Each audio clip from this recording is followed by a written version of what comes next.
అందరికీ ప్రణామాలు. ముందుగా మనందరి గురువైనటువంటి బ్రహ్మర్షి పితామహ పత్రిజీ గారికి ఆత్మ ప్రణామాలు. మా గురువు గారైనటువంటి తటవర్తి వీరారావు గారికి, అట్లాగే గురుపత్ని మేడం రాజలక్ష్మి గారికి ఆత్మ ప్రణామాలు. ఈ జూమ్‌లో ఈ క్లాస్‌ను వింటున్నటువంటి, చూస్తున్నటువంటి అందరికీ కూడా, ఈ జూమ్‌ని అబ్జర్వ్ చేస్తున్నటువంటి ప్రతి ఒక్కరికి కూడా ఆత్మ ప్రణామాలు. ఈరోజు నా పేరు నాగభూషణం. నందిపేట్, నిజామాబాద్ డిస్ట్రిక్ట్. ఈరోజు ఈ అయ్యవారి దగ్గర ఉన్నటువంటి అమ్మవారు Tiruchanapalli zoom Tiruchanur sir. Tiruchanur. Tiruchanur Tiruchanur. Tiruchanur sir. Zoom నడిపిస్తున్నటువంటి వాళ్ళందరికీ కూడా ఒకసారి కృతజ్ఞతలు తెలుపుకుంటూ ముందుకెళ్దాం మాస్టర్స్. మనకు ఈరోజు నేను సబ్జెక్ట్ తీసుకోవాలనుకున్నది ఏంటంటే, ధ్యానం చేసేవారికి, పిరమిడ్ మాస్టర్స్‌కి ప్రకృతి ఏ విధంగా సహకరిస్తుంది? అట్లాగే ప్రకృతి ఆత్మ ఎదుగుదలకు ఏ విధంగా సహాయం చేస్తుంది? ఈ ఆధ్యాత్మిక మార్గంలో ఉన్నవారిని ప్రకృతి ఏ విధంగా రక్షిస్తుంది? ప్రకృతి నియమాలను ఎవరైనా వ్యతిరేకంగా ప్రవర్తించినా వారిని ఏ విధంగా శిక్షిస్తుంది అనే టాపిక్‌లో భాగంగా ముందుకెళ్దాం మాస్టర్స్. దానికంటే ముందు మనం తెలుసుకోవాల్సింది మన సృష్టి గురించి.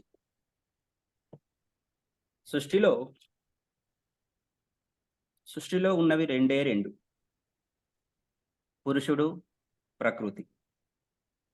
పురుషుడు అనగా పరమాత్మ, పరబ్రహ్మ. ఆయనే సృష్టికర్త. ఆయన సృష్టించినటువంటి ఈ ప్రకృతి అంతా ఆయన యొక్క సృష్టే. మానవుడు కూడా ప్రకృతిలో ఒక భాగమే. మానవుడు జన్మ తీసుకొని భూమి మీద తన జీవితకాలం వృధా చేయుచున్నాడని, ఆ పరమాత్మ ప్రకృతి రూపంలో మనకు అనేక విధాలుగా సహాయం చేయుచున్నారు. అది తెలుసుకోలేనటువంటి అజ్ఞానంలో ఉన్న మానవుడు దేవుడు నాకేమిచ్చాడు అని దేవుడి పైన అబాండాలు వేస్తూ ఉంటారు. సరిగ్గా ఆలోచిస్తే ఆయన నీకు చాలా ఇచ్చారు. ముఖ్యంగా ఈ శరీరాన్ని ఇచ్చాడు. అందులో మనసు అనే శక్తిని ఇచ్చాడు. నీ మనసు బాగుంటే నువ్వేదైనా సాధించగలవు. అట్లాగే ఆత్మ ఎదుగుదలకు ఒక శరీరం కావాలి కదా. ఆ శరీరాన్ని ఇచ్చినటువంటి హలో ఆయన హలో సార్. నమస్తే సార్. సార్, నేను విద్యుత్ నగర్ సార్. Sorry disturbance. ఆత్మ ఎదుగుదలకు ఒక శరీరం కావాలి. అది ఆ భగవంతుడు ఇచ్చాడు. దానిని ఉపయోగించి సరిగా ఎదగాలి మనం. ఆదిశంకరులు చెప్తా ఉంటారు, శరీరం లేని ఆత్మ, ఆత్మ లేని శరీరము ఎందుకు పనికిరావని చెప్పేసి. శరీరం ప్రకృతి అయితే, ఆత్మే పురుషుడు అనగా పరమాత్మ యొక్క అంశం. రెండు కలిసి ఉన్నప్పుడే నీవు ఏదైనా నేర్చుకుని ఆధ్యాత్మికంగా ఎదిగేది. అంటే ద్వైతం నుండి అద్వైతంనకు ప్రయాణించేది.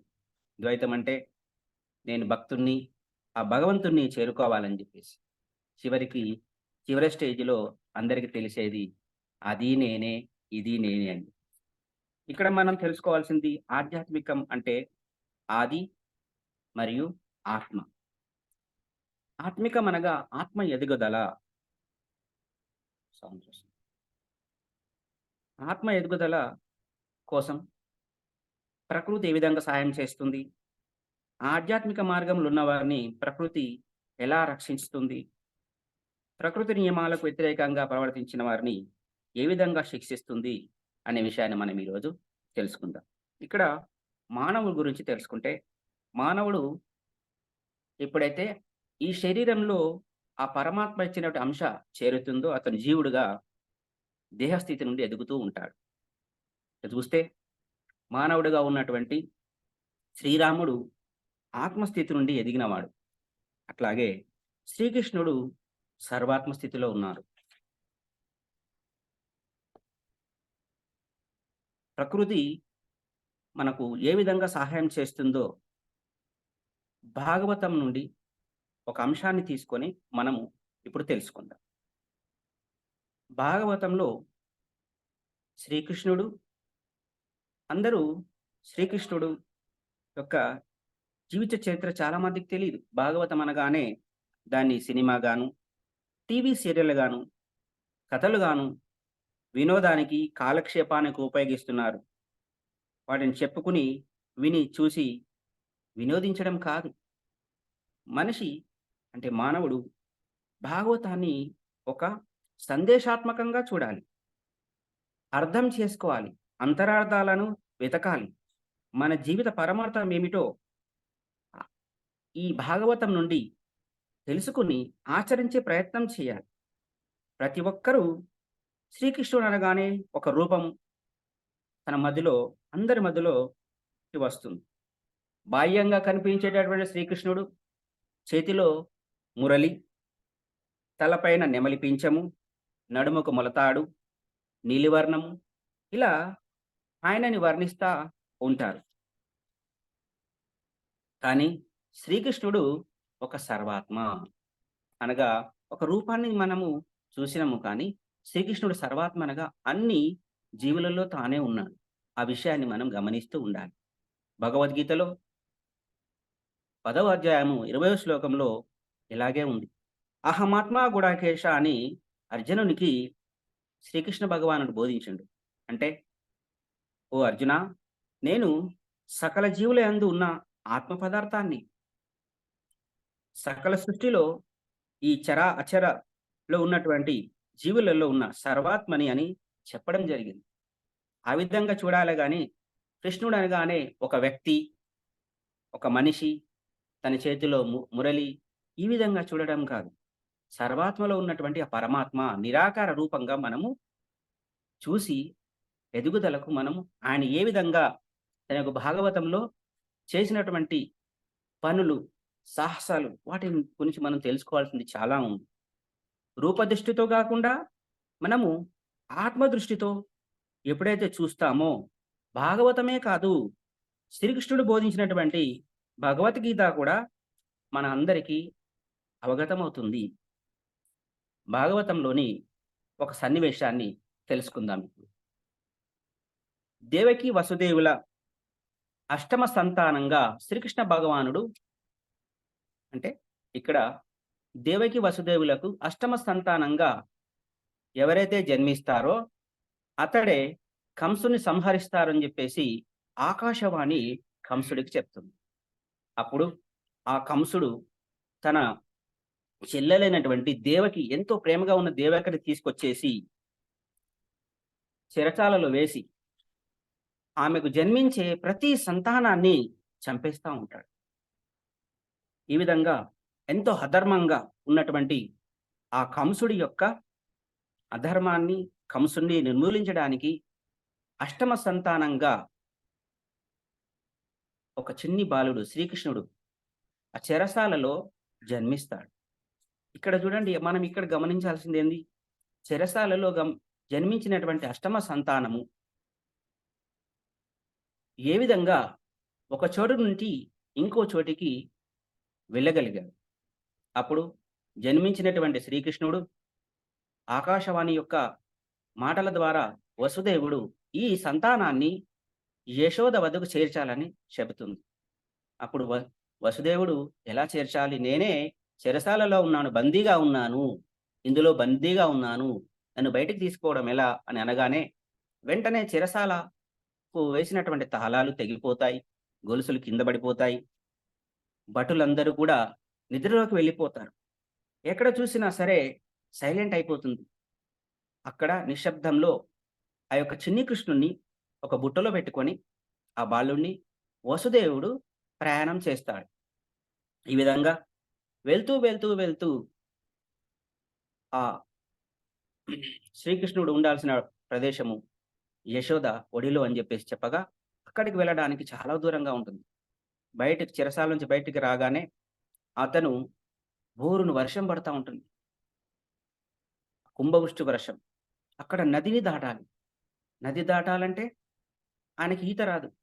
అయినా బుట్టలో పెట్టుకున్నటువంటి ఆ చిన్ని బాలుడిని తీసుకొని నదిని ఎట్లాగైనా దాటాలి. ఇతన్ని ఎట్లాగైనా బతికించాలి అని జెప్పేసి అతను వసుదేవుడు వెళ్తుంటే అక్కడ ఉన్నటువంటి ఒక గాడిద బాగా గాండ్రిస్తుంది. గాడిద అరుస్తుంటే అప్పుడు బుట్టని పక్కకు పెట్టేసి వసుదేవుడు ఆ గాడిద కాళ్ళు కూడా పట్టుకుంటాడు. "ఓ గర్దమా, నాకు సహాయం చెయ్యి. ఇతనిని యశోద వద్దకు చేర్చాలి. దయచేసి నాకు సహాయం చెయ్యి" అనగానే ఆ గాడిద కూడా ఎటువంటి సౌండ్ లేకుండా నిశ్శబ్దంగా ఉండిపోతుంది. అక్కడి నుంచి ఆ చిన్ని బాలకుడిని తీసుకొని ఆ వసుదేవుడు నదిని దాటాలంటే కష్టమే. అయినా అందులో బాగా నీళ్లున్న నదిలో దాటుతూ వెళ్తా ఉంటాడు. కాసేపటికి నది కూడా 2గా చీలిపోయి అతనికి దారి ఇచ్చి అందులోంచి వెళ్ళడానికి అవకాశం ఇస్తుంది. కాసేపటికే బోరున వర్షం. ఇప్పుడు వర్షంలో ఆ పిల్లోడు తడిసిపోకుండా ఉండాలని జెప్పేసి అప్పుడే వాసుకి ఆ యొక్క నాగజాతికి చెందినటువంటి ఆయన వచ్చేసి అతనికి గొడుగులా ఉంటాడు వాసుకి. ఆ తర్వాత అక్కడి నుంచి ఆ బాలుని తీసుకొచ్చేసి యశోద ఒడిలో పక్కకు అప్పుడే ప్రసవించినటువంటి యశోద ఒక అమ్మాయిని కంటుంది. అక్కడ ఈ యొక్క కృష్ణుడిని అక్కడ ఉంచి, ఆ యొక్క అమ్మాయిని తీసుకొని తిరిగి చెరసాలకు వచ్చేస్తాడు. ఇక్కడ మనము చూడాల్సిందేంటిది? ఈ ఈ సన్నివేశం నుండి మనం తెలుసుకోవాల్సిందేందంటే, ఈ ఉత్తమ జన్మనెత్తినటువంటి మహా ఆత్మ, సర్వాత్మ ఈ భూమి మీదికి రావడం, ఆయన రాకను ప్రతి ఒక్కరు స్వాగతించారు. ప్రకృతి స్వాగతించింది. చూడండి బోరున వర్షం పడిందంటే అక్కడ ఆటంకాలు కాదు. అక్కడ చాలా సంతోషించి ఈ వర్షం పడింది. ప్రకృతి స్వాగతించింది. అట్లాగే ఆయన ప్రయాణం లోక కళ్యాణం కాబట్టి, అలా వచ్చిన శ్రీకృష్ణుని ప్రకృతి ఎలాగో సహాయం చేసిందో మనం ఈ సన్నివేశం ద్వారా చూడాలి. చూడాల్సిందెలా అంటే, చూడండి అక్కడ అంత చెరసాలలో ఉన్నటువంటి ఆయనకి బయటికి తీసుకోవడానికి అక్కడ కొంతమంది హాస్టల్ మాస్టర్స్ అంటే దేవతలు తాళాలు, ఆ గొలుసులు విప్పేశారు. అందరికీ నిద్రాదేవత నిద్ర వచ్చేసి భటులందరూ పడుకునే విధంగా చేశారు. ఇక్కడ నదామ తల్లి ఆయనకి దారినిచ్చి పంపించింది. ఎప్పుడైతే వర్షం పడుతుందో అతనికి సహాయకారిగా ఈ వాసుకి అనే పాము కూడా అతనికి నీడలాగా, గొడుగులాగా ఉంది. ఇక్కడ చూడండి దేవతలు, హాస్టల్ మాస్టర్స్ వారికి దేహం లేదు. వారు చైతన్య మరియు భావరూపులు. ఇక్కడ చూడండి మనం ఇందులో ఒక దేవత తాళం తీస్తే, ఇంకో దేవత పట్లకు నిద్ర వచ్చేలా చేసింది. నదమ తల్లి దారి చూపించింది. ఈ విధంగా వర్షం పులకించి నాగశేషుడు అతనికి ఎంతో సహకరించాడు. ఇలా మనం ఈ సన్నివేశం నుంచి మనం తెలుసుకోవాల్సిందేంటంటే, పిరమిడ్ మాస్టర్స్ మనమందరం కూడా ధ్యానాన్ని, జ్ఞానాన్ని తెలుసుకుంటూ ధ్యాన ప్రచారంలో మనం వెళ్తా ఉంటే ఎంతోమంది హాస్టల్ మాస్టర్స్‌కి మనం సహాయం చేస్తా ఉంటారని జెప్పేసి. శ్రీకృష్ణ భగవానుని ఉద్దేశించి భాగవతంలో ఇలాంటి సన్నివేశాన్ని మనం ఈ విధంగా అర్థం జేసుకోవాలి. అంతేగాని ఆహా! ఎంత బాగుంది, ఎంత బాగుందని వినోదంగా చూడడం కాదు. ఇందులో ఇంకొక విషయం కూడా ఉంది. వసుదేవుడికి గాడిద అరిస్తే దాని కాళ్ళు పట్టుకుంటాడు. ఇక్కడ చూడండి అతనికి అహంకారం ఉందా లేదా అని పరీక్షించాడు. చూడండి వసుదేవుడంతటి వాడే గాడిద కాళ్ళు పట్టుకున్నాడు. మనమెంత అని మనలో ఉన్నటువంటి గర్వాన్ని ఎప్పుడు కూడా పైకి రాకుండా చూడాలి. అణిచివేయాలి. ఎవరైతే లోక కళ్యాణం కోసం చేస్తూ ఇలాంటి తన జీవితమంతా, తన సమయమంతా ధర్మార్థ కామాల పూర్తిగా జ్ఞానం గురించి, జ్ఞా ధ్యాన ప్రచారం గురించి చేస్తారో వారికి మోక్షం లభించేందుకు ప్రతీ ప్రకృతి, ప్రతీ చైతన్యమూర్తులు ప్రతి దేవతలు సహకరిస్తారు. అలాగే సహాయం చేస్తారు కూడా. ఉదాహరణకి మన పత్రిజీ గారిని చూడండి. ఆయన తన ఉద్యోగాన్ని వదిలేసి జేబులో చిల్లిగవ్వ లేకుండా ఎక్కడంటే అక్కడ ప్రచారం చేశాడు. ఎన్నో ఊర్లకెళ్ళాడు. డబ్బులు లేకుండా ఉన్నటువంటి ఆయనకి ప్రకృతి సహాయం చేయలేదా? ఏ విధంగా? ఎన్నో కోట్లు సమకూర్చారు. కడతాలో పిరమిడ్, బెంగుళూరులో పిరమిడ్, కర్నూలులో పిరమిడ్, ఎక్కడంటే అక్కడ పిరమిడ్‌లని. ధ్యానం కోసం ఎవరైతే ఇలా ముందుకెళ్తారో ప్రకృతి ఆ విధంగా సహాయం చేస్తా ఉంటుందని ఈ సన్నివేశం నుంచి మనం తెలుసుకోవాలి. ఇక్కడ చూడండి ప్రతి మానవుడు మాధవుడిగా ఎదగడానికి ప్రకృతి ఎంతగానో సహాయం చేస్తుందని ఈ సన్నివేశంతో తెలుస్తుంది. మరి మానవుడంటే ఎవరు? మానవుడంటే శరీరము, మనసు, ఆత్మ. ఇక్కడ మనం పైలోకాల్లో ఆత్మగా ఎదగడానికి ఒక ప్రణాళిక చేసుకొని, ప్రణాళికతో ఆ సంచిలో నుంచి కొన్ని కర్మలు తీసుకొని, పాపము గాని, పుణ్యకర్మలు గాని, తీసుకొచ్చి వాటి యొక్క ఫలాలు అనుభవించడానికి ఈ భూమి మీదకి జన్మ తీసుకుంటున్నాం. ఇక్కడ అప్పుడు ప్రకృతి మనకు పంచభూతాలతో శరీరాన్ని తయారు చేసి ఇస్తుంది. చూడండి ప్రకృతి మన రాకకే మన యొక్క ఆధ్యాత్మికంగా ఎదగడానికి శరీరం కావాలి కాబట్టి శరీరాన్ని కూడా ఇచ్చింది. చూడండి శరీరం లేకుండా ఏ ఆత్మ ఏమి చేయలేదు. అలా శరీరం లేనటువంటి హాస్టల్ మాస్టర్స్ మనకెంతో సహాయం చేస్తున్నారు. అందరూ ఎదగాలి, అందులో మనముండాలి అనేది పత్రిజీ గారు చెప్పినటువంటి స్లోగన్ అందరూ పాటిస్తూ అందరూ ఎదగాలి. ఇక్కడ శరీరాన్నే తయారు చేసి ఇచ్చారా ఈ ప్రకృతి మాస్టర్స్? అట్లాగే ప్రకృతి అంటే అది కాదు. దాని లోపల భాగాలను కూడా నిర్మించారు. అవి పని చేసేలా చూశారు. చూడండి, మనకు చక్రాల గురించి చెప్తా ఉంటారు. మనకు చక్రాలు ఎన్నున్నాయి? ఇక్కడ ధ్యాన సాధనలో 7 చక్రాలంటారు. కానీ షట్చక్రాలు 6 చక్రాలు, ఒక సహస్రారం అనేది ఒక స్థితి. కానీ ఒరిజినల్‌గా చూస్తే మనలో 144 చక్రాలున్నాయి. అందులో చాలా ముఖ్యమైనవి కేవలం 6 చక్రాలు మాత్రమే. అవి మూలాధారం, స్వాదిష్టానం, మణిపురం, అనహత, విశుద్ధ, ఆజ్ఞాచక్రం. ఇవి దాటితేనే సహస్రార స్థితికి చేరుకుంటాం. ఇక్కడ ఇది కూడా చూస్తే మనకు ప్రకృతిలో ఉన్నటువంటి హాస్టల్ మాస్టర్స్ ఏ విధంగా మనకు సహాయం చేస్తున్నారో తెలుస్తుంది. చూడండి ఈ యొక్క 6 చక్రాలని 3గా విభజించారు. అట్లాగే చూడండి ఎలా విభజించారు? మూలాధారం, స్వాదిష్టానం ఈ రెండిటిని కలిసి ఒక భాగంగా, మణిపూరకం, అనహత ఈ రెండిటిని కలిసి ఒక భాగంగా, విశుద్ధము మరియు ఆజ్ఞాచక్రం ఈ రెండిటిని కలిసి ఒక భాగంగా విభజించారు. ఇది మనకు తెలిసే ఉంటుంది.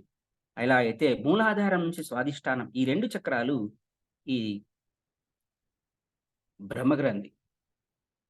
ఆ తర్వాత పైన ఉన్నటువంటి మణిపురము, అనాహత విష్ణు గ్రంథి. తర్వాత విశుద్ధ ఆజ్ఞలో ఉన్నది రుద్రగ్రంథి. ఇవి దాటితేనే పరమాత్మ స్థితికి మనం చేరుకోగలుగుతాం. ఇక్కడ చూడండి మూలాధారంలో గణపతి ఉంటాడు. అంటే మన యొక్క ఎదుగుదలకు ఆరంభం అక్కడ నుండే. మాస్టర్స్ మామూలుగా పత్రిజీ గారు చెప్తా ఉంటారు. మాస్టర్స్ ఆత్మ అనే పదాన్ని ఎందుకు చెప్పారంటే భగవంతుడు అనగానే అందరూ విగ్రహాన్ని పెట్టుకొని పూజలు సైడ్‌కి వెళ్తారు. అసలు మనం చేయాల్సింది ధ్యానమే. అందుకే మాస్టర్స్ ఆత్మ ఎదుగుదల అని చెప్తా ఉన్నాడు. ఇక్కడ ఆ గణపతి రూపంలో ఈ మూలాధారంలో ఉన్నటువంటి 3.5 చుట్లలో ఉన్నటువంటి ఆ శక్తి పైకి ఎదగాలంటే మనం ఏం చేయాలి? అంటే మనలో ఈ ప్రకృతి మనకు అందించినటువంటి శరీరం ద్వారానే ఎదగాలి. అంటే శరీరంని ఇచ్చినటువంటి ఆ పరమాత్మ శరీరంలో ఒక మనసిచ్చాడు. అట్లాగే మనసు లోపల ఆత్మని కూడా ఇచ్చాడు. ఆత్మని ఎవరైతే తెలుసుకుంటారో వాళ్ళు మాత్రమే ఈ ఆధ్యాత్మికంగా ఎదగగలుగుతారు. ఇక్కడ మరి ఎలా ఆత్మని తెలుసుకుంటారు? ఆత్మే సత్యం. సత్యమే మనం తెలుసుకోవాలి. సత్యమే ప్రచారం చేయాలి. సత్యారాధన చేయాలి. విగ్రహారాధన కాదు. ఇక్కడ సత్యాన్ని తెలుసుకోవడం ఎలా? అంటే ధ్యానం. శ్వాస మీద ధ్యాస. శ్వాస మీద ధ్యాస. అంటే శ్వాస మనకి 3 ఉన్నాయని చెప్పారు. శరీరము, మనసు, ఆత్మ. శరీర స్థితి నుండి మనసుని కంట్రోల్ చేస్తూ ఆత్మ వైపు ప్రయాణం చేయడమే ధ్యానం. మరి ఎలా? ఆత్మ వైపు వెళ్ళాలంటే కళ్ళు మూసుకోవాలి, కాళ్ళు కట్టేసుకోవాలి, చేతులు వేళ్ళలో వేళ్ళు పెట్టుకోవాలని చెప్పారు. ఇక్కడ శరీరంలో ఉన్నటువంటి మనసుని కంట్రోల్ చేయాలి. కళ్ళు మూసుకోంగా అనేక ఆలోచనలొస్తాయి. ఆలోచన రహిత స్థితియే ఆత్మస్థితికి చేరుకునే మార్గం. మరి ఆలోచన రహిత స్థితి అంటే అప్పుడు కళ్ళు మూసుకోక అనేక ఆలోచనలొస్తాయి. మెల్లగా, మెల్లగా వాటిని కట్ జేస్తూ ఆత్మ వైపు ప్రయాణం చేయడం. అంటే శ్వాస మీద ధ్యాస పెట్టుకుంటూ ఉండడమే. ఇందులో మనకు ఈ శ్వాస ఏదైతే హ్మ్. ఏమంటారవి? ఈ కొందరు భగవంతులు మనకు breathing practice together flow energy అని కూడా చెప్తున్నారు. అంటే మన శ్వాస వల్ల మన లోపలికి శక్తి ప్రవహిస్తా ఉంటుంది. చూడండి, మనం పీల్చుకునే ఆక్సిజన్ దీని ద్వారానే మన శరీరం నిలుస్తుంది. మనం వదిలేది కార్బన్ డయాక్సైడ్. ఇక్కడ చూడండి, ఈ ఈ 6 చక్రాలను 3గా విభజించి ఈ ఇది కూడా గమనించుకోవాలి. 3, 3 చాలా ఇంపార్టెంట్. ఏది చేసినా సరే త్రికరణ శుద్ధిగా చేయాలి. గుణాలు 3 రకాలుంటుంది. పరమాత్మలు ముగ్గురు. ఈ స్థితి దాటాలి. ఇది దాటితేనే చివరి స్థితి వస్తుంది. చూడండి, బ్రహ్మ గ్రంథి దాటి, విష్ణు గ్రంథి దాటి, రుద్ర గ్రంథి అలా ఆ సమయంలోనే మనకు మూడో కన్ను ఓపెన్ అవుతుంది. దాన్ని దాటి మన పరమాత్మ స్థితికి చేరుకోవాలి. ఇందులో మనకు క్లారిటీగా అర్థమయ్యేది ఏందంటే, బ్రీతింగ్ మనం చేసే శ్వాస వల్లనే మన శక్తి ప్రవాహం జరుగుతుంది. తర్వాత ఏమవుతుంది? మన మైండ్ క్లారిటీగా ఉంది. మనకు ధ్యానం ఎందుకు చేస్తున్నామనే విషయం క్లారిటీ ఉండాలి. ఆ విషయం తెలవకపోతే ధ్యానం ఎందుకు చేస్తున్నామో తెలియదు. ఏం జరుగుతుందో కూడా తెలీదు. ధ్యానం ఎందుకు చేస్తున్నాం మనం? సత్యాన్ని తెలుసుకోవడానికి, ఆత్మ వైపుకు ప్రయాణం చేసుకోవడానికి. అంతేగాని విగ్రహం పట్టుకొని అక్కడే ఆగిపోవడం కాదు. ఈ విధంగా ప్రకృతి ఈ విధంగా సహాయం చేస్తుంది. ఇంకో విధంగా చూడండి, ప్రకృతి ఎలా రక్షిస్తుంది అనే విషయాన్ని చూద్దాం. ఆధ్యాత్మిక మార్గంలో ఉన్న వారిని ప్రకృతి మనల్ని చిన్న శిశువులాగా తన చేతుల్లో పట్టుకొని చాలా జాగ్రత్తగా ఉంచి రక్షిస్తూ ఉంటుంది. దానికి చిన్న సంఘటన చెప్తాను. ఒక బస్సు ప్రయాణం జరుగుతా ఉంది. అప్పుడు బోరున వర్షం పడతా ఉంది. ఉరుములు, మెరుపులు, పిడుగులు. అలాంటి సమయంలో ఆ బస్సులో దాదాపు 40 మంది ప్రయాణం చేస్తా ఉన్నారు. పైనుంచి ఆకాశవాణి చెప్తుందేందంటే, నేను పిడుగు ఖచ్చితంగా పడతాను. ఈ బస్సు పైన పిడుగు పడతాను. ఈ బస్సు కాలిపోతుందని చెప్పేసి. కానీ ఒక్కరి గురించి నేను ఆగుతున్నాను అని. అప్పుడు బస్సులో ఉన్న వాళ్ళందరూ కూడా ఏమనుకుంటారంటే, అయ్యో! ఒక్కరి గురించి ఇంతమంది చావడం ఎందుకు అని చెప్పేసి డిసైడ్ అయిపోయి ఒక్కొక్కరుగా బయటికి వెళ్ళండి అని చెప్తారు. ఒక్కరు బయటికెళ్తే, ఎవరు వెళ్తే అతను చనిపోతారు. మిగతా వాళ్ళందరూ సేఫ్‌గా ఉంటారు. క్షేమంగా ఉంటారని. ఒకరు, 2, 3 ఇలా 10 మందెళ్లారు. పోయి వస్తున్నారు. ఎవరి మీద కూడా పిడుగు పడలేదు. 39 మంది, ఆ బస్సులో 40 మందుంటే 39 మనిషి కూడా బయటికెళ్ళాడు. ఆయన మీద పిడుగు పడలేదు. అందరూ వెనక సీట్‌లో కూర్చున్నటువంటి ఒక మామూలు మనిషి ఎప్పుడు ధ్యానం చేస్తూ భగవతి ధ్యానంలో ఉన్నటువంటి ఆయన వంక చూస్తారు. ఇగ మిగిలింది నువ్వే. నువ్వు తప్పకుండా దిగాలి. నీ వల్ల మేమందరం సేఫ్ అవుతాం. దిగు అని జెప్పేసి అన్నాడు. సరే నాయన మీరందరూ చెప్తున్నారు కదా! అని జెప్పేసి అతను బస్సు చివరి సీట్‌లో ఉన్న అతను మెల్లగా వచ్చేసి అది దిగి, అది దిగి బస్సు దిగి ముందుకెళ్ళాడు. అప్పుడు కొద్ది దూరం ఎళ్ళగానే ఆకాశవాణి నుంచి మళ్ళీ ఒక మాట వినిపిస్తుంది. ఇప్పటివరకు నేను వేచి ఉన్నది నీ గురించే. నీవు ఆ బస్సులో ఉన్నావు కాబట్టే, ఈ బస్సుని నేను పిడుగుపడి పేల్చలేకపోయాను. అంటే ధర్మాత్ముడవైన నువ్వు ఆ బస్సులో ఉన్నంత మట్టుకు నేను బస్సును పేల్చలేను. ఇక నాకు అట్లాంటి ఆటంకం ఏమీ లేదు అని చెప్పేసి బస్సు మీద పిడుగు పడింది. బస్సంతా కాలిపోయింది. చూడండి, ప్రకృతి ఎవరైతే ప్రకృతిపరమైన పనులు చేస్తారో వాళ్ళని రక్షించుకునే ప్రయత్నం కూడా ప్రకృతే చేస్తుంది. ఈ సంఘటన ద్వారా మనం తెలుసుకోవాల్సింది. ఇందులో శిష్ట రక్షణ, దుష్ట శిక్షణ అనేది కూడా మనం ప్రకృతి చేస్తుందని జెప్పేసి తెలుసుకోవచ్చు. చూడండి, ఎంతమంది పోయినా పర్వాలేదు కానీ, ఒక మంచి మనిషి, ధర్మాత్ముడు, ధర్మాన్ని తప్పని వ్యక్తిని ప్రకృతే రక్షిస్తుంది. మానవుడు ఆ ప్రకృతిలో ఒక భాగమే. అయినా తాను జీవించడానికి ఇతరుల జీవులను చంపి తింటే ఊరుకుంటుందా ప్రకృతి? లేదు. ప్రకృతి మాత తన యొక్క పిల్లలందరినీ సమానంగా చూసుకుంటుంది. ఒక తల్లి తన పిల్లల్ని ఏ విధంగా సమానంగా చూసుకుంటుందో, ఆ ప్రకృతి మాత ఇచ్చినటువంటి ప్రతి చరాచర జీవులన్నిటిని కూడా సమానంగా చూసుకుంది.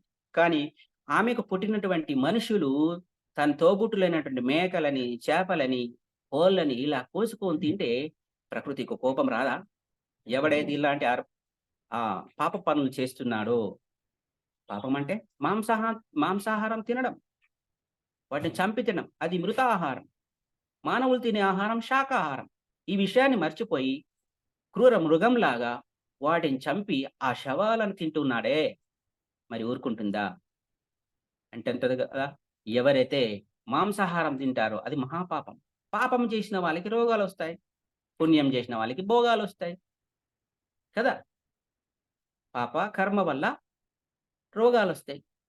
పుణ్యం చేసిన వాళ్ళకి భోగాలొస్తాయి.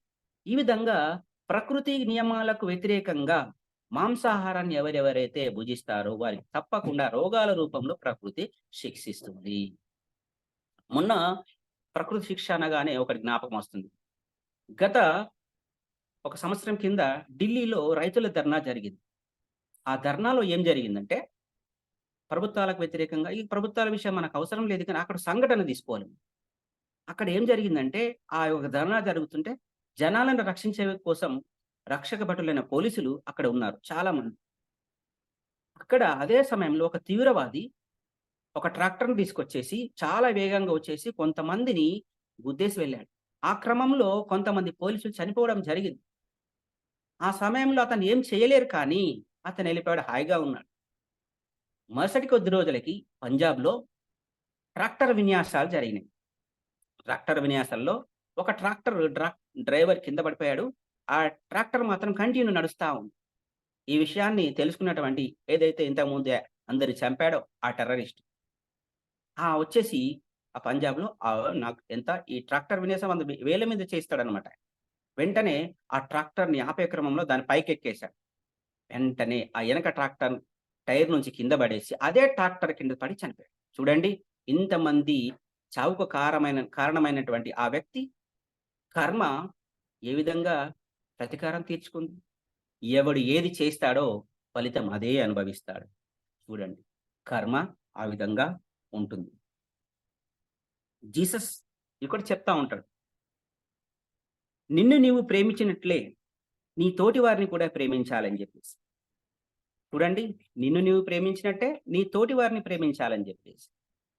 నిన్ను నీవనగానే నేను, నా భార్య, నా పిల్లలు, నా కుటుంబం ఇదే వీళ్ళనే ప్రేమించుకుంటున్నాం అనుకుంటా. అసలు దాని యొక్క అర్థం యొక్క ఆ మాటల యొక్క పరమార్థం తెలుసుకోరు. నిన్ను నువ్వు ప్రేమించుకున్నట్టు నీవంటే ఎవరిక్కడ? దేహంలో ఉన్నటువంటి మనం కాదు. ఆత్మలము. మనం ఆత్మలనే విషయాన్ని ఎప్పుడు మర్చిపోవద్దు. మన చుట్టూ ఉన్నటువంటి అన్ని ప్రాణులు కూడా నీ తోబుట్టువులే. నిన్ను ఎలా ప్రేమించుకుంటున్నావో నీ తోటి వారిని కూడా అలా ప్రేమించు అని చెప్పేసి. తోటి వారన్నిటిని కూడా అన్ని జీవులను ప్రేమించాలి. వాటిని రక్షించాలి ఆయన చెప్పినట్టు. కానీ ఏం చేస్తారు? చర్చిలో సండే పండగ అయిందంటే మాంసాహారమే తింటారు. ఇక్కడ చూడండి, దేవాలయాలలో అంటే ఊరు బయట ఉన్నటువంటి ఎల్లమ్మ, మల్లమ్మ, రేణుక ఇలాంటి వాటిలో ఈ జంతు బలులు చేస్తా ఉన్నారు.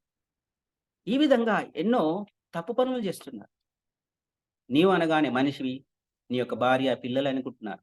ప్రకృతి దృష్టిలో అందరూ సమానమే. ఎవరైతే ధ్యానంలో బాగా ఎదుగుతా ఉంటారో, వారికి థర్డ్ ఐ యాక్టివేట్ అయి ఉంటుందో, వాళ్ళ సూక్ష్మ రూపంలో కొన్ని లోకాలు ప్రయాణిస్తా ఉంటారు. పైన ఉన్నటువంటి ఈ 7 లోకాలలో భూలోకము, భువర్లోకము, సువర్లోకం, జనలోకము ఇట్లా పై లోకాలలోకి వెళ్తా ఉంటే, ఒక లోకంలో ఎలా ఉంటుందంటే సర్వజీవులు, మానవుడు గాదు, అన్ని జీవులు ఒకటే లైన్‌లో జడ్జిమెంట్ గురించి లైన్‌లో నిల్చుంటాయి. అక్కడ ఎవరికీ తేడా లేదు. అందరూ సమానమే. ఆ విషయాన్ని మనం ఇక్కడ తెలీదు. మనం అనుకుంటాం ఒక కుక్కకి యాక్సిడెంట్ ఎవ్వరు కేస్ చేయరనుకుంటాం. కానీ మనకు రికార్డ్ అక్కడ అవుతుంది. మన రికార్డ్. నువ్వు చేసిన తప్పు. ఒక కోడిని కోసావు. నీకు రికార్డ్ అవుతుందక్కడ నువ్వు చేసిన పాపం. అందుకే ఎవరైతే మాంసాహారం తింటారో వారికి అనేక కర్మలు చుట్టుకుంటాయి. పాపాలు అందుకుంటాయి. పాపాల వల్ల రోగాలొస్తాయి. ఈ విషయం తెలవక దేవుడేదో ఇచ్చాడు, దేవుడు నాకేం చేశాడు, నువ్వు చేసుకున్నటువంటి పనుల వల్లనే నీకిన్ని రోగాలు. ఆ విషయం మర్చిపోయి నాకిట్లిచ్చాడు అని చెప్పేసి దేవుడిని తిడతా ఉంటారు. వాస్తవానికి నీ యొక్క తలరాతను నువ్వే రాసుకుంటావు. నీ కర్మ ఫలాలను నువ్వే అనుభవించాలి కదా! పత్రి సార్ వచ్చినటువంటి వేళ విశేషం మూలంగా అనేక మంది శాకాహారులుగా మారి ఎన్నో తప్పులు చేయకుండా ఆగిపోయారు. కాబట్టి పత్రి సార్‌ని ఈ ప్రతి క్షణం మనం మర్చిపోలేము. ఆయన ఇచ్చిన మార్గంలో నడుస్తూ శాకాహార జగతిని ప్రపంచవ్యాప్తంగా మనవంతుగా ప్రయత్నం చేస్తూనే ఉండాలి. శాకాహార జగతిని సాకారం చేయాలి. పిరమిడ్ జగతిని సాకారం చేయాలి. ఇక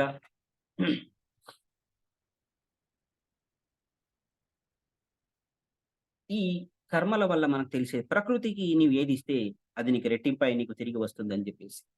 ఒకరికి సహాయం చేస్తే ఆ సహాయం నీకు వేరే వాళ్ళ ద్వారా, ఇతరుల ద్వారా నీకు సహాయం అందుతుంది. ఆధ్యాత్మికంగా ఎదుగుదలకు ప్రతి ఒక్కరూ ప్రయాణించాలి. భక్తి, పూజ, జపం మొదలైన మార్గాల కంటే ధ్యాన మార్గమే అత్యుత్తమమైనదని తెలుసుకొని, ప్రవర్తించి, మనం చేస్తూ ఇతరులకు ధ్యానం చేయించాలి. ఎలా ధ్యానం? శ్వాస మీద ధ్యాస. అదే ధ్యానం. దేవుడు దేహమిచ్చాడు. ఆ దేహంతో దైవంగా ఎదగాలి మీరు. మనకు భగవంతుడు, ఆ పరమాత్మ మనకు దేహాన్నిచ్చాడు. ఈ దేహం ద్వారా మనము దైవంగా ఎదగాలి. సద్గురువుల యొక్క బోధనలు వినాలి. సజ్జన సాంగత్యం చెయ్యాలి. ఆధ్యాత్మిక పుస్తకాలు చదవాలి. పత్రిజీ గారు రాసిన పుస్తకాలు చదవాలి. పత్రిజీ యొక్క ప్రబోధాలు, తులసీదళం ఇలా మొదలైనటువంటి చాలా పుస్తకాలు మనం ఆధ్యాత్మికంగా సరి అయిన పుస్తకాలు చదవాలి.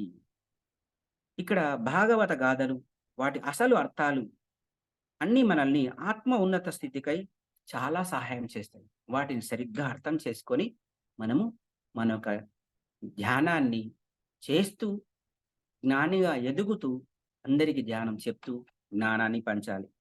పుణ్యకర్మల వల్ల భోగాలు, పాపకర్మల వల్ల రోగాలు, సత్యకర్మల వల్లనే జన్మరాహిత్య స్థితి వస్తుంది అనే విషయాన్ని మనం తెలుసుకోవాలి. దీన్ని బట్టి మనం చేయాల్సినవేంటిది? ఈ జన్మ పరంపరలో భాగంగా ధ్యానానికొచ్చినమంటేనే 350 జన్మల తర్వాతనే మనకు ధ్యాన స్థితికి వస్తున్నాము. ధ్యానానికొస్తున్నాం. అంటే మనం చేయాల్సిందేంటిది? పుణ్యకర్మలా? పాపకర్మలా? కాదు. సత్యకర్మలు. ఫలాపేక్ష లేని సత్యకర్మలు. ధ్యానం చేయడం, ధ్యానం చేయించడం, సరి అయిన జ్ఞానం సంపాదించడం, సరి అయిన జ్ఞానాన్ని బోధించడం చెయ్యాలి. ఇక్కడ పత్రిజీ గారు ఇచ్చినటువంటి ధ్యాన జగత్తు, అట్లాగే శాకాహార జగత్తు, పిరమిడ్ జగత్తుకై మనమందరం కూడా 100కు 100% పాటుపడాలి.